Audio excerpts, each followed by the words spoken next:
provient de plusieurs choses. La première, c'est qu'aujourd'hui, on a un droit harmonisé dans 17 pays africains, c'est-à-dire que l'homme d'affaires qui veut se déplacer dans ces pays, il sait que, quel que soit son pays d'origine, c'est une même loi qui s'applique lorsque il signe un contrat dans l'un de ces pays. La deuxième chose, c'est que nous avons une harmonisation de la jurisprudence, puisque aujourd'hui, si les tribunaux nationaux sont compétents jusqu'en cause d'appel, on a une seule et même cour pour les 17 pays, cour suprême, que l'on appelle la Cour commune de justice et d'arbitrage, qui, elle, s'occupe de vérifier que la loi a bien été appliquée dans les pays nationaux. Et cette jurisprudence s'impose aux tribunaux des États. Donc, cela constitue également une certaine sécurité. Votre cabinet d'avocat est à Dakar, comme c'est votre cas, on assiste désormais à un certain développement des cabinets locaux. Comment est-ce que vous expliquez et quelle est surtout la valeur ajoutée? Écoutez, les cabinets locaux aujourd'hui se développent avec la seule précision que malheureusement dans nos pays africains et surtout en Afrique subsaharienne, c'est que vous avez une pléthore d'avocats, mais vous avez que quelques cabinets qui se développent. Ce sont les cabinets importants, mais ça se passe partout. C'est de la même manière en France, c'est de la même manière en Europe. Ces cabinets ont compris à un moment donné qu'il fallait se spécialiser, qu'il fallait aller vers une spécialisation, et notamment en droit des affaires. Et ces cabinets, aujourd'hui également, ont de plus en plus la confiance des sociétés locales et également des États, puisque pendant longtemps, les États, lorsqu'ils devaient signer les contrats, s'adressaient automatiquement à des cabinets internationaux étrangers. Et de plus en plus aujourd'hui, ils reconnaissent l'expertise des cabinets locaux et donc s'adressent de plus en plus à ces cabinets locaux.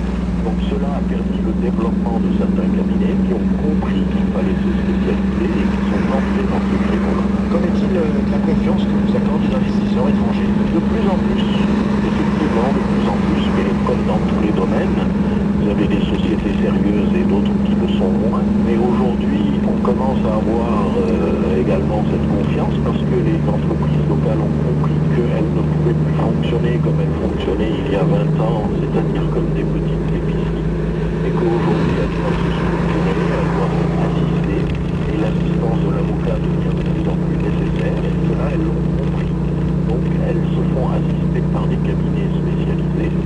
Ces cabinets-là les accompagnent depuis leur création, ensuite les accompagnent, les assistent juridiquement et les structurent. Et cela, elles l'ont compris. Donc aujourd'hui, on a affaire, lorsqu'il s'agit de sociétés importantes, à des sociétés qui sont structurées, qui marchent suivant les normes internationales et qui ont de plus en plus la confiance des investisseurs étrangers.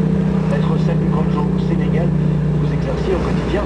Quels sont aujourd'hui les principaux besoins que vous constatez en matière d'assistance juridique dans le monde des affaires? Écoutez, les litiges que l'on tranche régulièrement, c'est essentiellement des litiges commerciaux, des litiges concernant des rachats de sociétés, des litiges concernant l'installation du site par des sociétés étrangères, et également le monde bancaire, de plus en plus des recouvrements, des montages financiers, des rachats de sociétés, des fusions. Voilà en particulier ce que l'on nous demande. Et puis ensuite, prendre mon cas particulier, j'interviens par exemple au Sénégal en accompagnant l'État du Sénégal lorsqu'il a signé des BOT, lorsqu'il a signé des contrats importants avec des firmes étrangères. J'assiste l'État du Sénégal dans ces contrats, ce qu'il y a quelques années les États ne faisaient pas et rédigeaient soit eux-mêmes leurs contrats ou les faisaient rédiger par des fonctionnaires. Aujourd'hui, de plus en plus, on intervient pour ces contrats internationaux.